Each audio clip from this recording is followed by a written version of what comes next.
Boa noite a todos novamente. A função do segundo grau é uma função que é identificada, né, de segundo grau, justamente por causa do expoente, o maior expoente associado a essa função. Então, você tem lá uma função f de x igual a x quadrado mais bx mais c. Então, por que é uma função de segundo grau? Porque aqui no termo independente, o x é zero. Qualquer número elevado a zero, exceto o próprio zero elevado a zero, é 1. Então, aqui não precisa colocar x elevado a zero. Aqui é x elevado a 1 e aqui é x elevado ao quadrado. Por isso que é uma função de segundo grau. Função do segundo grau. Também é conhecido como função quadrática. Essa quadrática aqui vem do lado do quadrado. Tá? Quadrado tem, ó, de lados, né, de lado x, você quer encontrar a área do quadrado, x quadrado, por isso quadrática, tá bom? Então, um exemplo de função do primeiro grau, um exemplo bem básico, é x quadrado mais 6x mais 9. Então, você tem que remeter o valor que está aqui à esquerda do x quadrado, que é 1. Por conveniência, quando não aparece nada, é 1. Tá? Elemento da multiplicação. O b aqui é 6 e o c aqui é 9. Tá? Então, o a é 1, o b é 6 e o c é 9. Certo? Tranquilo? Alguma dúvida? Por enquanto? Dúvidas, perguntas? O silêncio me diz que está tudo ok, então. Tranquilo. Ok. Galera, então, é assim. Dado um x índice zero, um x qualquer, tá? Pertencente aos reais, você aplica ela numa função f de x0, tal que você conhece a função genérica como ax quadrado mais bx mais c, nada mais nada menos que você tem a função aplicada nesse ponto. Então, por exemplo, f de x0 vai ser ax0 ao quadrado mais bx0 mais c, beleza? Então, quando você tem um ponto específico, que esse é o x domínio da função, aplicado na função, você tem a resposta f de x0, que é a imagem. Da mesma forma na função do primeiro grau, e na mesma forma com qualquer função. Então, por exemplo, vamos supor que x0 vale a 4. E vamos pegar uma função do tipo f de x igual a x quadrado menos 5x mais 6. Certo? Então, como você sabe que aqui é uma genérica, você pode aplicar aqui a função aplicada ao valor x igual a 4. Você vai ter assim, ó, 4 ao quadrado, menos 5 vezes 4, mais 6. 4 ao quadrado é 16, 5 menos 4 é 20, e o 6 é 6 ainda, né? 16 com 6, 22, com 20 dá 2. Então, a função f de x igual a x quadrado menos 5x mais 6 aplicada no ponto x0 igual a 4, a resposta é 22. Tá? Então, a partir da função, né, aplicada no x0, você consegue um valor, né, sei lá, k, também pertencente aos reais, que vai ser a imagem dessa função. Bem, então, pensando de outra forma, o que acontece quando a função aplicada em um ponto é igual a zero? Mas se torna uma equação, tá? Se torna uma equação. Uma famigerada equação do segundo grau, né? Para a obtenção das raízes. Ok? Então, nesse caso aqui, quando você faz então a aplicação aqui de f de x 0 igual a zero, você tem lá a forma genérica, f de x igual a x quadrado mais bx mais c.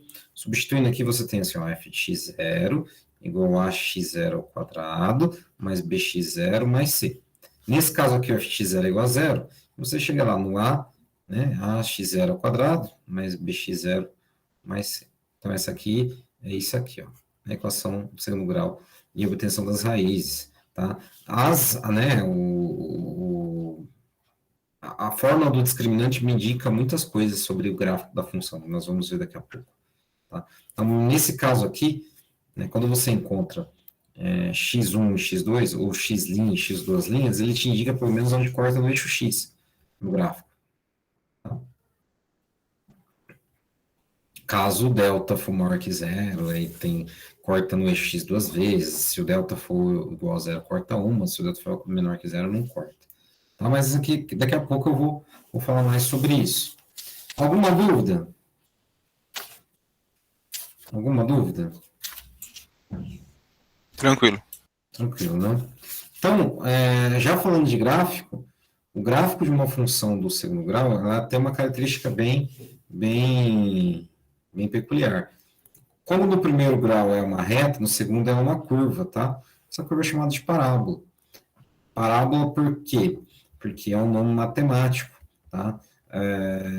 Que diz que, dado um... vou desenhar só o eixo x nesse caso. Opa. Dado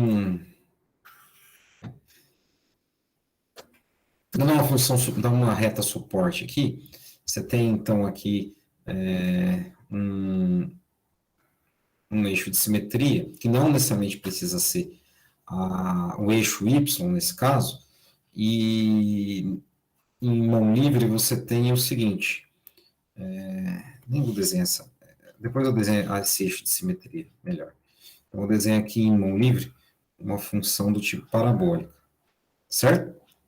Então, em vermelho aqui eu desenho o eixo de simetria, tá? Esse é o eixo de simetria. Ele não precisa ser o y, ele não precisa ser a ordenada do plano cartesiano, tá? Por que o eixo de simetria? O eixo de simetria indica onde está o vértice da parábola. Ok? Indica onde está o vértice da parábola. Lembra que eu falei que é suporte, essa reta aqui? Nós chamamos em matemática de diretriz, tá? Da parábola. Então, essa reta de simetria também nós chamamos de eixo da parábola. É no eixo da parábola que se encontra o vértice. Tá bom? Se você pega um ponto F, que é chamado foco, a distância do F até um ponto P, que pertence à parábola, equivale à mesma distância do P até a diretriz. Então, essa é a característica da parábola. Então, você pega um ponto aqui, ó, sei lá, Q não, porque o Q já está lá embaixo. P, essa aqui em termos de, em termos de equidistância, vai ser igual a essa aqui. Entendeu? Então, a parábola sempre está equidistante em função da sua diretriz. Tudo bem? Tranquilo? Essa é a ideia da parábola na geometria analítica. Por que nós usamos na parte gráfica das funções, na parte gráfica não, na parte cartesiana das funções de segundo grau? Que é mais fácil, que trabalha com geometria analítica. Porque geometria analítica tem que encontrar o eixo da parábola, tem que encontrar a diretriz e tudo mais. Quando você trabalha com funções, você se baseia no plano cartesiano, e ali do plano cartesiano você consegue, a partir de certas observações dos pontos críticos, do vértice, do que mais? Da concavidade, né, do sinal do A, né, que vai indicar a concavidade, do sinal do B, onde vai indicar onde ela cresce ou decresce, em termos de cortar o eixo Y, e o ponto C, onde realmente corta o eixo Y, dá para desenhar bem a parábola, tá? Desenhar bem a parábola. Então, vamos abordar um pouco essa parte gráfica hoje, e na próxima aula eu falo mais sobre como construir gráficos, tudo bem? Então, olha só, basicamente, né, num plano cartesiano, nós temos, né, dois eixos ordenados, x e y, e disso, nós temos a intersecção entre eles chamada origem, tá? Que é a origem. Sim, existem parábolas que passam pela origem, certo? Tanto em termos de vértice ou não, tá? Então, existem desenhos, né, parabólicos que passam pela origem assim, ó. Opa, vou desenhar de outra forma, pra vocês entenderem. Ele pode passar pela origem, não tem problema. Não é uma classe especial de função. Mas também existem funções parabólicas que não necessariamente passam pela origem e também não tem não tem o vértice justamente ajustado, né? E justamente o ponto do vértice em cima do eixo Y. Pode estar deslocado à direita, como essa função aqui graficamente. Então, aqui eu tenho a G e aqui eu tenho a F, por exemplo. Mas também eu posso ter funções que o vértice pode estar abaixo, né, do eixo X, como esse aqui, ó, o H. Tudo bem? Então, aqui, ó, eu tenho justamente o ponto vértice coincidindo com a origem. Aqui não, tá? O vértice está aqui. Aqui é VH, aqui é VF, né? E aqui eu tenho VG, certo? Note que a função f, né? Função f corta o eixo x uma única vez. Isso daqui a pouco vocês vão entender qual é a consequência disso. Na G, não corta o eixo x. E a H corta o eixo x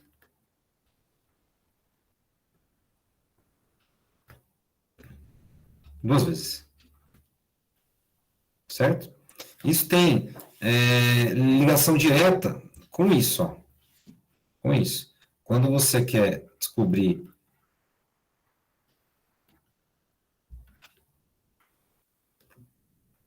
as raízes, né, de uma função do segundo grau, x1, x2 aqui, indica que tem duas raízes para essa função.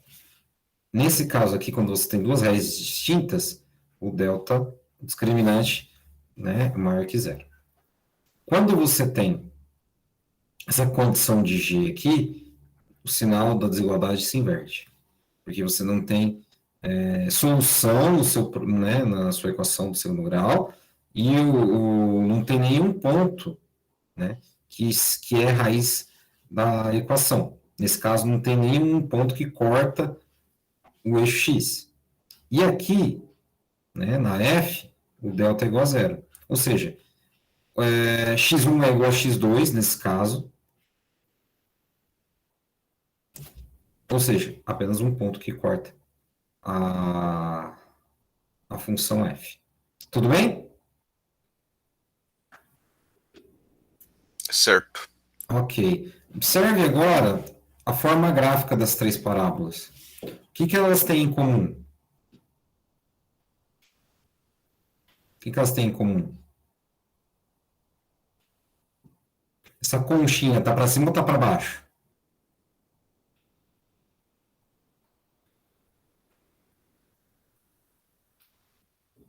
As conchinhas, chamadas concavidades, estão todas para cima.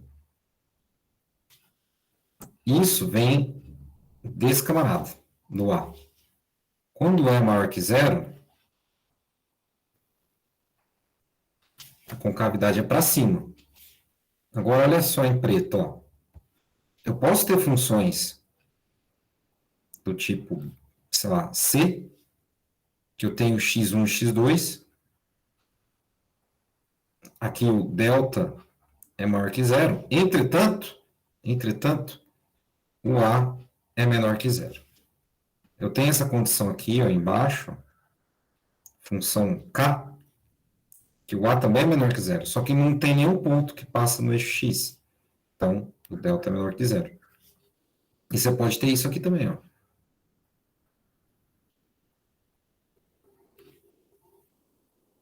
Aqui o delta é igual a zero, mas o A é menor que zero. Tranquilo? Beleza. Ok. Então, hoje eu vou abordar os gráficos para vocês entenderem a parte construtiva das funções em termos de concavidade e a função do A, do B e do C. Isso é uma abordagem que eu acho que poucas pessoas tiveram, tá? Por que isso? Porque depois eu entro mais na como construir os gráficos, eu mostro no GeoGebra depois, bonitinho, e também como acha o vértice, como se constrói a função a partir de 5 pontos. Então, olha só. Então, novamente, vamos ver as características as características de f de x igual a x quadrado mais bx mais c, tá? No que tange a, b e c, tá? Então, olha só. Quando você tem uma função do segundo grau, uma função quadrática em termos gráficos, você tem essa situação aqui. Desenho do gráfico, desenho do gráfico do tipo no livre, tá? E aqui está o eixo de simetria paralelo ao eixo y. Eixo de simetria. Aqui está contínuo vértice. Vértice, em termos geométricos, indica o ponto máximo ou mínimo. Quando o ponto é máximo? Quando o ponto é máximo? E quando o ponto é mínimo? Alguém sabe me diferenciar? Aqui chamamos de XV, YV, né?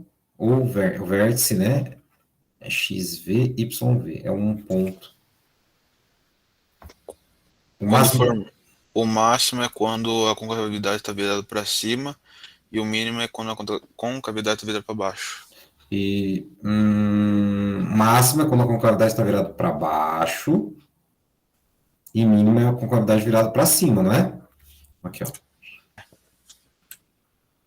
Concavidade para cima você alcança mínimo. Concavidade para baixo você alcança o máximo. Ou eu estou enganado? Ó. Máximo, concavidade para baixo.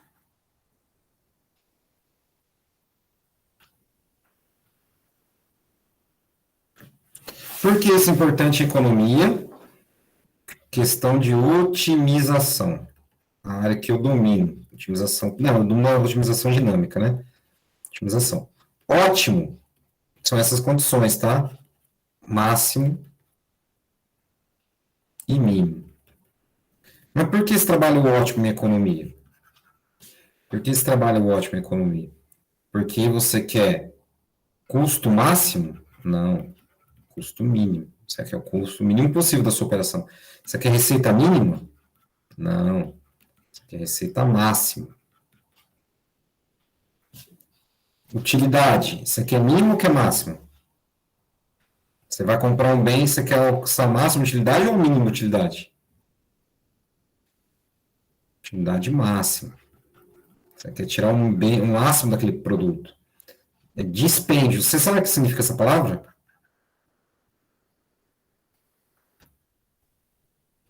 Dispêndio. O que é dispêndio? É uma palavra que eu aprendi em economia. Dispêndio vem de despesa, tá? Dispêndio mínimo. Certo? Consumo. Aí depende do seu objeto. Máximo ou mínimo, depende da situação. Se você tem um recurso natural não renovável, você tem que minimizar o consumo para ter mais para o futuro. Agora, se você está trabalhando com marketing, você tem que vender algo para o cliente, você tem que procurar o consumo máximo, entendeu? Entenderam a ideia de máximo e mínimo? Entenderam a ideia de ótimo? Certo. Perfeito. Então, essa é a sacada da característica de máximo e mínimo. Então, vamos lá para as características de A, B e C numa função. Pessoal, a gente usa a função de segundo grau em economia pra caramba, tá? Receita do monopolista, função de segundo grau. Que mais? Funções de utilidade são funções... Existem funções de segundo grau. Existem várias aplicações. Tá bom? Uma aplicação que eu sempre, antes de entrar nas características, uma aplicação que eu falo bonitinhamente é essa, ó. Escolaridade, em termos de despesas. Essa aqui foi minha dissertação. Por que a escolaridade, em termos de despesa, tá? Em termos de despesa. Despesa, assim, despesa com material escolar, tá? Foi o tema da minha dissertação. Nesse eixo está a escolaridade. Vocês entenderem que economia e matemática tem tudo a ver. Escolaridade. E aqui está despesa. Por que a função é quadrática? Por que tem esse desenho aqui? Alguém sabe? Alguém sabe por que tem esse desenho?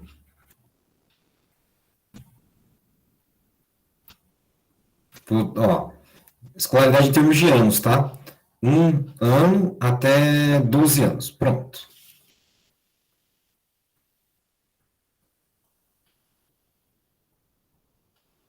Considerei ensino superior, de 1 a 12. O que quer dizer essa função aqui? Em termos de economia. Em termos de matemática simples. Em termos de matemática simples. Tem época. É uma função que cresce até um certo ponto, depois decresce. Certo? É porque tem época, tipo, tem certas idades que você gasta mais, assim, com material. É basicamente isso. Ó.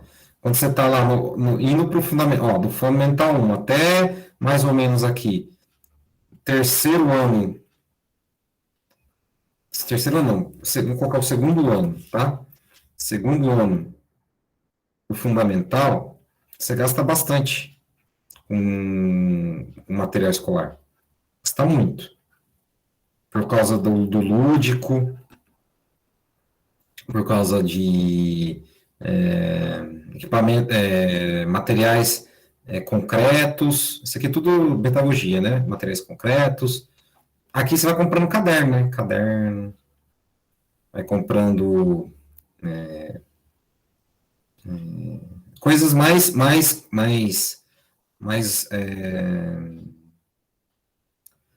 mais triviais, né? Mais usuais, triviais.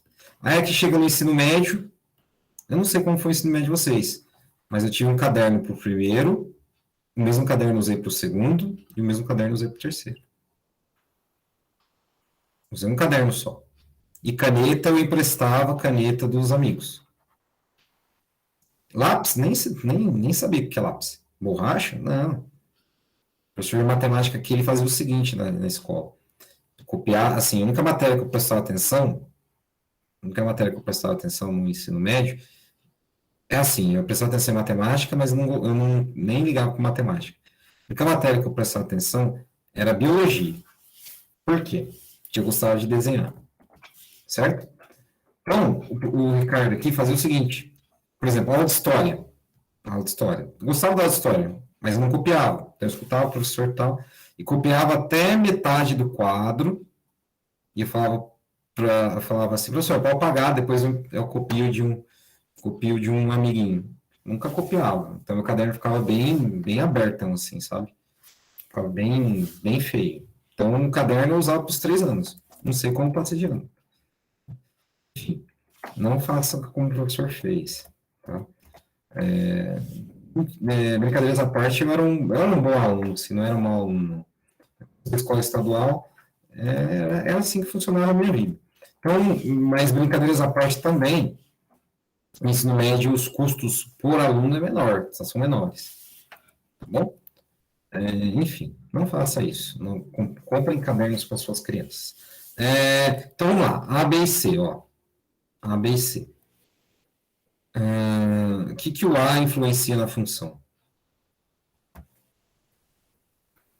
que o A influencia na função? Ó, olha só. O A é a concavidade, tá? O A é a concavidade, ó. Novamente, o A se trata da concavidade. Se for maior que zero, ó, você tem o seguinte. Nossa, feio, feio, feio. Você tem o seguinte, ó. Você pode ter esses 3 casos acontecendo.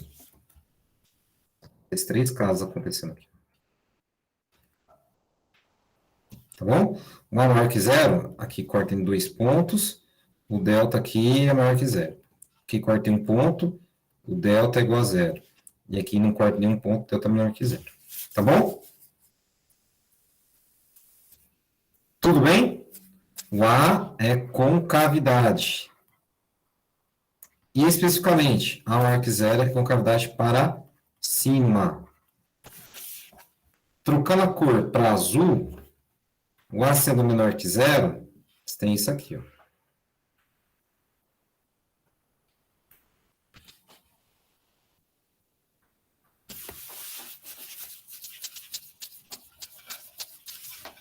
Aqui, o A menor que zero, concavidade para baixo, delta menor que zero, 2 pontos, delta maior que zero, e aqui delta igual a zero.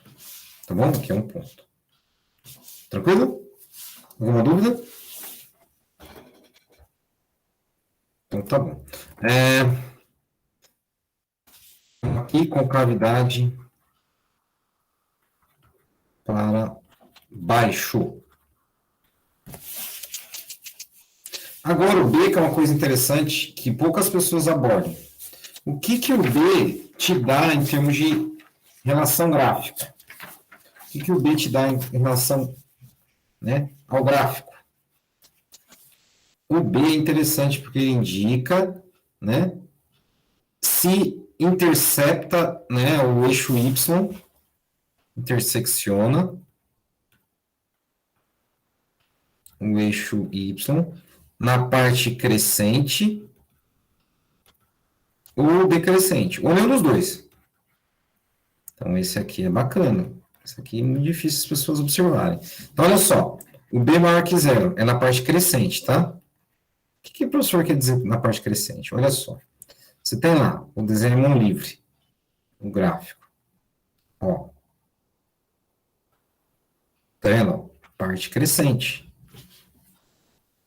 Então, você desenha a porção crescente justamente na intersecção. Aqui o ponto é o C, 0C. Mas a forma gráfica é crescente. Tá? Aqui é para o A maior que zero. Agora, quando o A é menor que zero, também é na parte crescente. Olha só. Tá vendo? Certo? Ok? Tudo bem? Tranquilo? B menor que zero. Decrescente. Então, você vai desenhar o gráfico da função aqui. Eu estou desenhando mão livre. Tá? Olha só. Está decrescendo, ó. Tá vendo? Está decrescendo. Aqui o A maior que zero. E quando o A é menor que zero? Também, ó. Também. Aqui, ó.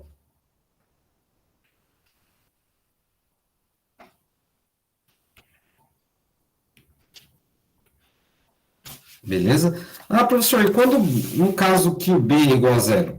No B é igual a zero, ele vai cortar justamente no vértice. Justamente no vértice. O que o professor quis dizer? Você tem lá, crescente.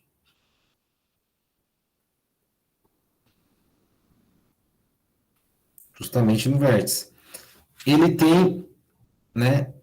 Ele tem nada mais, nada menos que a coincidência com o eixo de simetria. O Y vai ser o eixo de simetria, entendeu? Aqui, A maior que zero. E aqui, A menor que zero. Tudo bem? Tranquilo? Alguma dúvida? Por enquanto, não. Então tá. E o C? O C é o mais fácil de todos, né? Só para finalizar essa aula hoje, ó.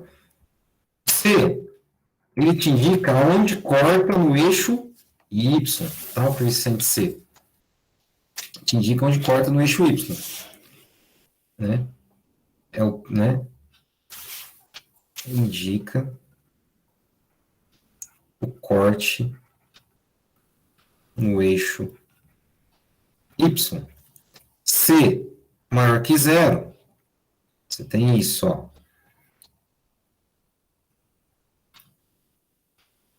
deixa eu fazer aqui o gráfico. Peraí, fazer um gráfico mais, um pouquinho assim, ó. Que é A maior que zero, né? Quando C é menor que zero,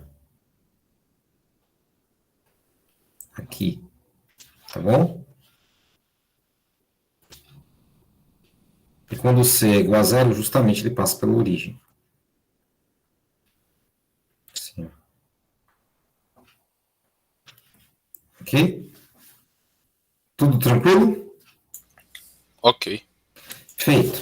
Galera, é só uma provisão de representação gráfica hoje. Eu não fiz nem formulário. Não é, por enquanto, o objetivo do professor. Depois eu abro o formulário para segunda-feira e faço a chamada de sexta e segunda concomitantemente. Por que o professor fez isso? Justamente para só motivar vocês em relação às funções de segundo grau.